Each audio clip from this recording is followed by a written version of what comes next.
Ladies and gentlemen, imagine this. One ordinary day, you're walking, working, or laughing with your family, and in the blink of an eye, everything changes. Millions vanish, chaos erupts, and the world is never the same again. I had a dream about that moment, the rapture, and what I saw shook me to my core. Today, I'm not here to give you theories. I'm here to share a vision that could alter the way you see your life, your choices, and your eternity. Because what I saw was not just a dream, it was a warning. In every generation, there have been moments when people sense that history is moving faster than usual, when events seem to be pressing forward with greater intensity, as if time itself is being accelerated. The dream I experienced carried that same impression, as though eternity was no longer a distant horizon, but a reality rushing toward us at incredible speed. What was once thought of as a far-off doctrine became vividly close, pressing against the present, demanding attention. The feeling was not one of confusion, but of clarity, an unmistakable awareness that the hour is late and that divine intervention is drawing near. There is a profound difference between merely knowing about a future event and truly sensing its nearness. Many people can recite facts or recall teachings about the return of Christ, but when the Spirit of God presses the urgency of that moment into your soul, it no longer feels like something to debate. It becomes something you must prepare for.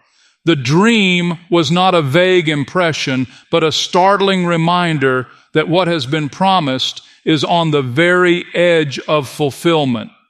The nearness of the hour is not meant to frighten the faithful, but to awaken them from complacency. Throughout Scripture, the imagery of suddenness is repeatedly used to describe this moment.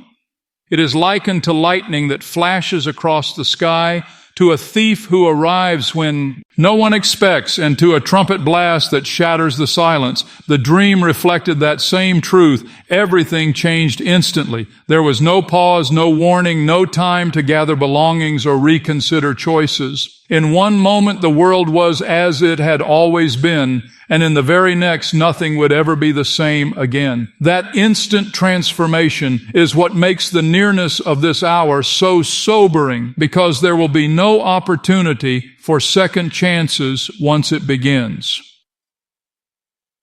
What struck me most deeply was how ordinary life seemed just before it happened. People were busy, distracted, preoccupied with routines, ambitions, and burdens. There was no grand announcement from heaven that caused everyone to drop to their knees in repentance. The atmosphere of the dream revealed how subtly normal life will appear right before eternity breaks in. That is precisely why so many will be caught off guard, because they assumed that such a life-altering event would come with visible signs and undeniable warnings. Instead, it will interrupt the mundane in a moment no one expects. The nearness of the hour forces a decision upon each of us. It is no longer sufficient to live in vague generalities about faith or to assume there is always more time. When the brevity of life collides with the suddenness of the rapture, the call to readiness becomes personal and urgent. The dream showed me how easily people drift into a false sense of security, believing tomorrow will always look like today.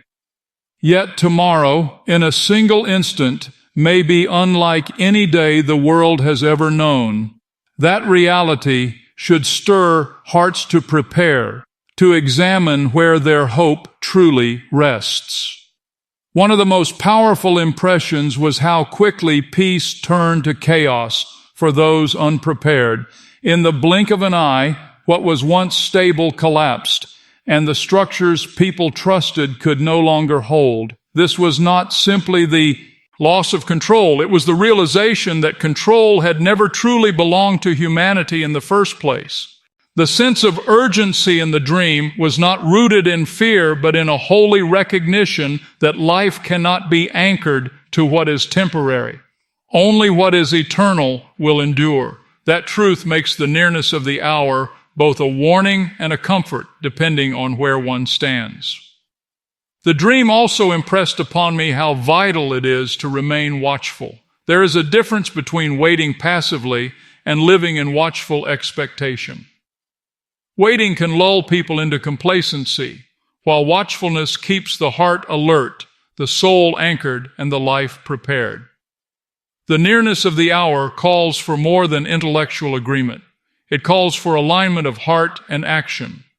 To live watchfully means to measure life's decisions not merely by temporary gain, but by eternal impact. It means speaking words of grace, showing acts of love, and holding tightly to hope, because the moment of transformation could be just ahead. In that dream, the sense of time slipping away was overwhelming. There was no calendar marked with dates, no audible countdown, only the clear realization that the space between now and eternity is shorter than we realize. That feeling reminded me of the parable of the bridesmaids, how half of them were prepared and half were not. They all believed the bridegroom would come, but only those who lived in readiness were welcomed into the celebration. The nearness of the hour separates those who merely know of the promise from those who live as if the promise could be fulfilled at any moment. Another layer of urgency came from the recognition that eternity will not wait for procrastination. Many people convince themselves that they will prepare someday after certain goals are met or when life slows down. But the nearness of the hour leaves no room for delays. The dream pressed upon me the truth that there is no safer time to prepare than now, no wiser choice than to align Nee's life with the reality of eternity today. Postponement may feel harmless in the moment, but when eternity breaks in, postponement becomes permanent loss. What comforted me in the midst of this sobering vision was the reassurance that those who are ready need not fear. For them, the suddenness is not destruction, but deliverance, not terror, but triumph. The nearness of the hour is a source of strength because it means the promises of God are on the verge of fulfillment. It is a reminder that suffering will not last forever, that injustice will not remain unpunished, and that the children of God will not be abandoned to chaos. The same event that shocks the unprepared will be the long-awaited joy of the faithful. This dream has not left me with fear, but with urgency. It has not left me with despair, but with hope. The overwhelming impression is that time is shorter than we think, and eternity is closer than we imagine. Each day that passes is one day nearer, each moment another step toward fulfillment. The nearness of the hour compels us to lift our eyes from the distractions of this world and fix them on what is lasting. It awakens us to live ready, not tomorrow, not someday, but now, because the moment is at hand. The dream carried with it a sobering image that has not left my mind, a sudden and undeniable separation. In a single moment, people who once stood together were no longer side by side. There was no chance to cling to the familiar, no opportunity to plead for one more moment of preparation. The division was final, decisive, and irreversible. It was not determined by wealth, background, or position, but by the condition of the heart. Some were taken into glory while others remained behind, bewildered and undone. The weight of that moment was overwhelming, not only for what it revealed about eternity, but for what it exposed about the present. This separation was not harsh or unjust. It was simply the revealing of what had always been true. Outward appearances had hidden the reality for so long. Many had lived in the shadow of religion, content with rituals and traditions, but their lives had not been transformed from within. Others appeared insignificant by worldly standards, unnoticed and overlooked, yet their faith was genuine, their devotion steadfast, and their hearts prepared. The dream stripped away all pretense, exposing the authenticity of faith, and in that moment, the difference between the true and the false could not be concealed. It was striking to see how many who assumed they were safe found themselves left behind. They had spoken the right words, attended the right gatherings, and performed the right duties, yet their faith was hollow. They wore the appearance of devotion, but lacked the reality of surrender. The separation revealed that the eternal destiny of every person is not based on outward performance, but on an inward transformation. No one was carried into glory because of family heritage, community reputation, or superficial religious acts. The line was drawn at the heart, whether it had been surrendered fully to God or not. The dream reminded me of how often people seek security in comparison. They reassure themselves by saying, "At least I am better than this person. At least I try harder than that one." But in the light of eternity, such comparisons hold no weight. The separation did not occur based on being better than others. It was determined by whether there was a living relationship with the Savior. The standard was not relative, but absolute, not shifting with culture or opinion, but fixed in eternal truth. Those who had built their hope on shaky ground were shaken, while those who had built upon the rock stood secure. What pierced me deeply was the suddenness with which the separation occurred. There was no gradual transition, no time for explanation or correction. The choice had already been made long before that moment arrived. The dream revealed how final it was. There was no undoing it. The cries of regret from those left behind were filled not just with sorrow, but with the realization that they had ignored countless opportunities to turn fully to God. The separation did not come as a surprise to those who were prepared. It was the culmination of their faith and hope. But for the unprepared, it was the shattering of illusions they had carried for too long.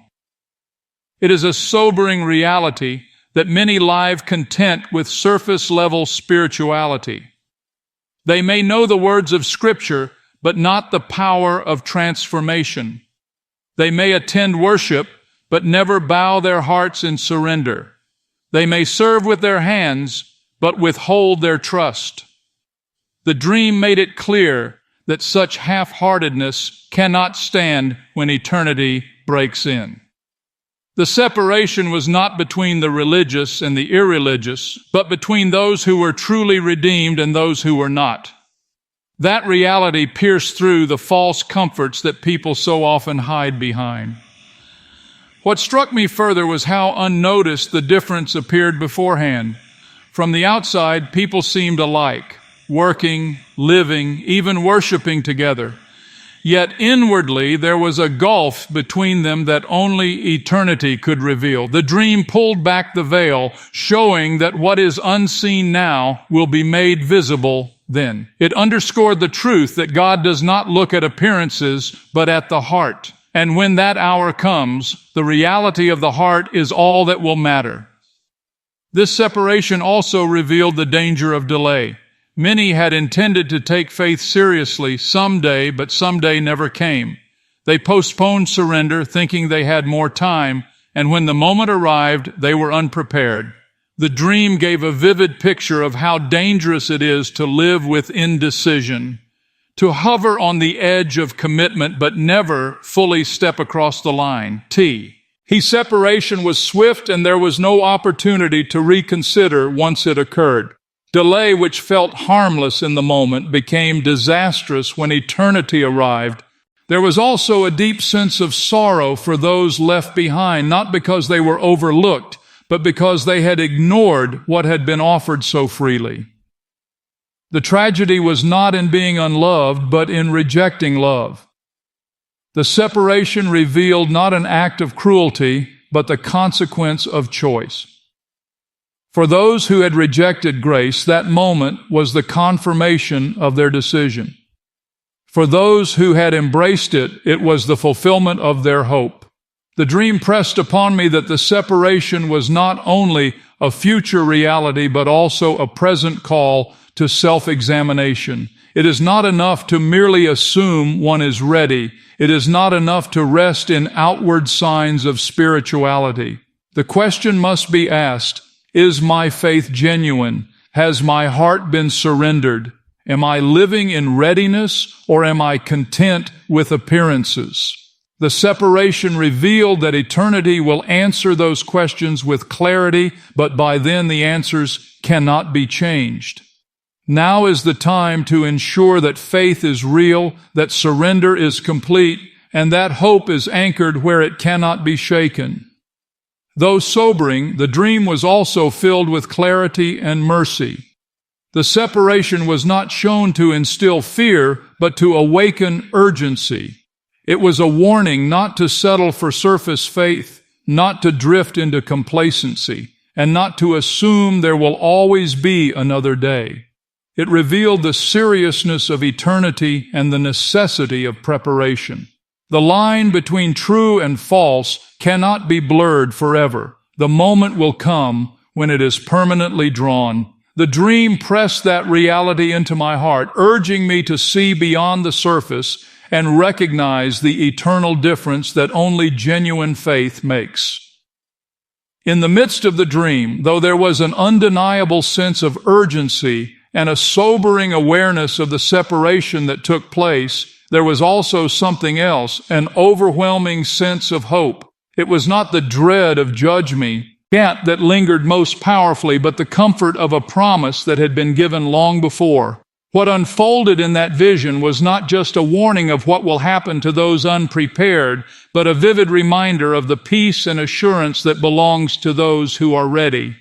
It was as though the dream carried two currents, one of sorrow for the unprepared and one of profound joy for those whose hope is secure. The comfort of the promise lay in its certainty. There was no question about whether the event would happen. There was no wavering in its reality. It came as suddenly and as surely as it had been described, and for those who were taken, it was not terror but triumph. The transformation was immediate, the sorrow of earth exchanged for the glory of eternity in an instant. This sense of certainty gave the dream its strength. It was a reminder that the promises of God are not mere words on a page, but living realities waiting to be fulfilled. What brought peace in the dream was the recognition that those who are ready have nothing to fear. For them, the trumpet's sound is not a note of dread, but of deliverance. It is the moment when brokenness gives way to restoration, when pain is swallowed up in joy, and when separation gives way to eternal reunion. The promise is not simply that of escape, but of consummation, the gathering together of God's people into His presence forever. In that light, the rapture is not a threat, but the ultimate expression of divine faithfulness. The dream impressed on me how many lives weighed down by the burdens of this world, by grief, by loss, by weariness, by uncertainty. Yet in the moment of transformation, all of it was lifted. There was no trace of sorrow, no lingering of fear. The comfort of the promise is that everything which crushes the human spirit now will be gone in that instant. Tears, sickness, injustice, loneliness, all will be replaced with joy beyond comprehension. The dream conveyed not only the reality of departure, but also the glory of arrival, the breathtaking moment when the faithful enter into the presence of the one who has prepared a place for them.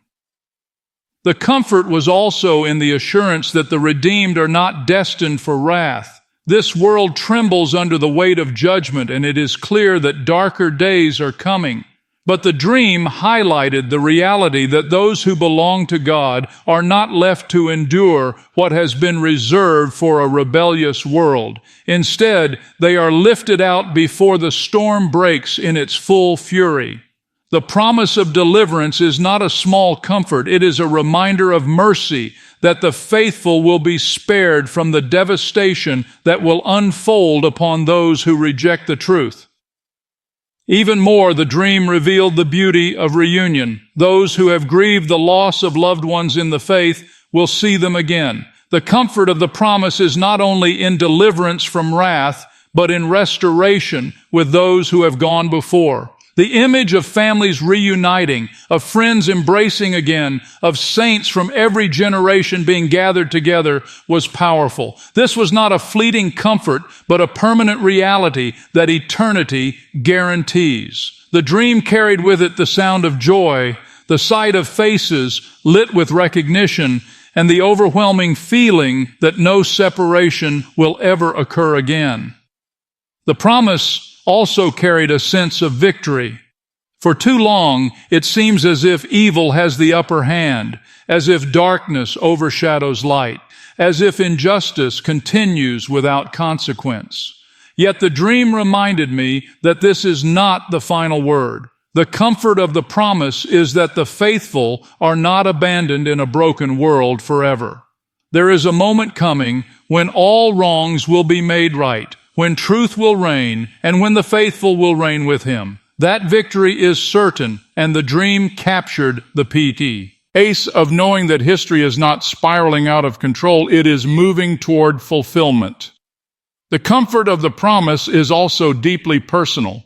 In the dream, there was an undeniable sense of belonging, of being known, of being chosen. The rapture was not a random event sweeping people up without meaning. It was intimate, specific, and intentional. Those who were taken knew they were wanted, loved, and prepared for. This is what gave the dream its warmth. It was not only about what they were leaving behind, but about who they were being drawn to. The comfort lay in the reality that eternity is not merely a place, but a relationship fulfilled. Another aspect that struck me was the peace of finality. In this life, there is always uncertainty. We wonder if promises will be kept, if hope will be fulfilled, if tomorrow will bring joy or sorrow. But in the dream, the comfort of the promise was in knowing that this was the final word. There was no possibility of disappointment, no fear that the joy could be undone, no anxiety that the moment could be lost. It was certain, eternal, and unshakable. That finality brought with it a peace deeper than words, the kind of peace that surpasses all understanding. What amazed me most was how the comfort overshadowed the chaos. Even as the world below was filled with confusion and panic for those who remained, those who were taken experienced only joy and security. The dream emphasized that perspective makes all the difference. For the unprepared, the moment was terror. For the prepared, it was triumph. The same event that brought despair to some brought deliverance to others. The comfort of the promise is that those who trust do not have to share in the fear. They are given a different destiny, one secured by eternal covenant. The dream lingered with me long after I awoke, not as a burden, but as a reassurance. It reminded me that no matter how dark the present may seem, no matter how heavy the struggles of life may feel, there is a day ahead when all of it will be exchanged for glory. The comfort of the promise is not a distant hope, but a near reality, closer than we often realize. It invites the weary to lift their eyes, the sorrowful to take heart, and the faithful to endure a little longer. For the promise is certain, and the comfort is sure. The dream carried not only images of what is to come, but also a clear challenge for how to live in the present. It was as though eternity pressed into the moments of daily life, reminding me that preparation is not passive, but active. The vision was not just about what happens in the future. It was a call to live differently now, to shape every decision, every word, and every action with eternity in mind. It became evident that if the rapture could occur at any moment, then the way one lives today must reflect that readiness. What stood out most vividly was how ordinary life looked before everything changed. People were busy, rushing, distracted, and consumed with temporary pursuits. The urgency of eternal things seemed distant to them, drowned out by the noise of ambition, comfort, and routine. Yet when the moment came, none of those pursuits mattered anymore. The dream was a reminder that living with eternity in view means refusing to be lulled into complacency by the distractions of the present. To live differently now requires breaking free from the illusion that this life is all there is. The call was not to fear the future, but to embrace responsibility in the present. If eternity is certain, then today must be lived with intentionality. That means choosing words that build instead of words that wound, showing love instead of indifference, and standing firm in truth even when compromise seems easier. The dream pressed the truth that each moment counts, that what seems small now echoes loudly in eternity. Living differently means valuing what lasts forever over what fades away in an instant. One of Ta''s most powerful impressions from the dream was the weight of unfinished opportunities. So many chances had been overlooked, moments to speak hope, moments to extend kindness, moments to share truth. The urgency of the rapture made those missed opportunities feel heavy, as if each one mattered far more than it seemed at the time. The call to live differently is the call to seize those opportunities while they remain, to let no day pass without making an eternal impact in someone's life. Living with eternity in mind also means living in holiness. The dream revealed how clear the distinction was between those who were ready and those who were not, and that distinction was not about appearance but about the heart. To live differently now is to live set apart, to resist being shaped by the patterns of the world, and instead to be conformed to what is good and true. Holiness is not about legalism or perfection. It is about surrender and transformation. It is about allowing the reality of eternity to reshape values, desires, and priorities so that life reflects the one who has called us. The dream pressed upon me the importance of urgency in sharing the truth.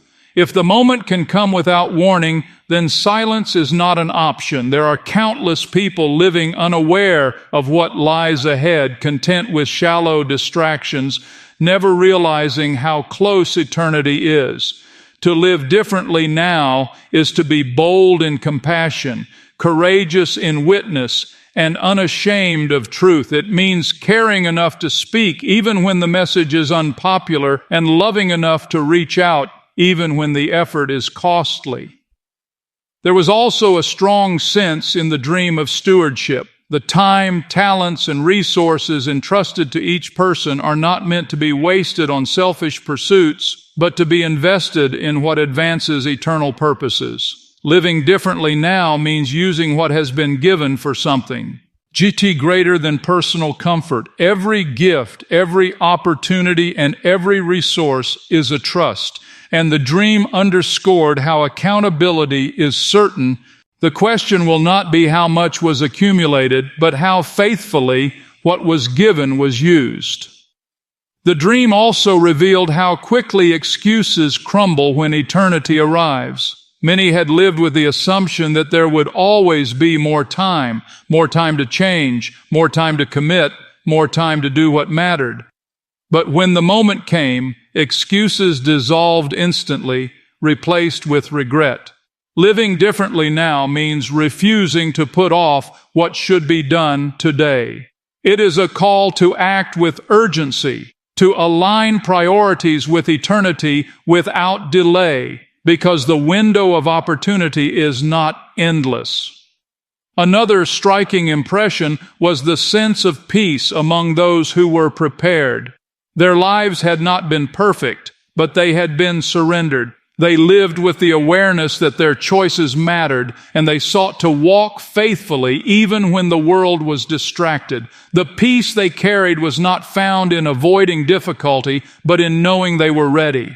Living differently now means walking with that same peace, anchored not in circumstances, but in confidence that eternity is secure. Living with eternity in view also transforms how one faces trials. The dream revealed that the burdens and struggles of life take on new meaning when seen through the lens of what is coming. Suffering is temporary. Hardship is momentary. The call to live differently is the call to endure with hope, to persevere with faith, and to trust that every sacrifice made in faithfulness will be rewarded. When eternity is near, trials no longer have the power to crush, because they are overshadowed by the glory that lies ahead. There was also a deep sense of accountability woven into the dream. Each person stood on their own. No one could rely on the faith of another. The call to live differently is personal. It cannot be outsourced or borrowed.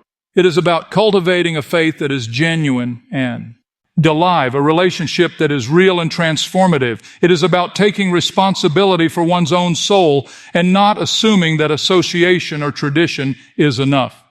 Ultimately, the dream revealed that living differently now is not about waiting passively, but about acting purposefully. It is about watching with expectation, working with diligence, and walking with integrity.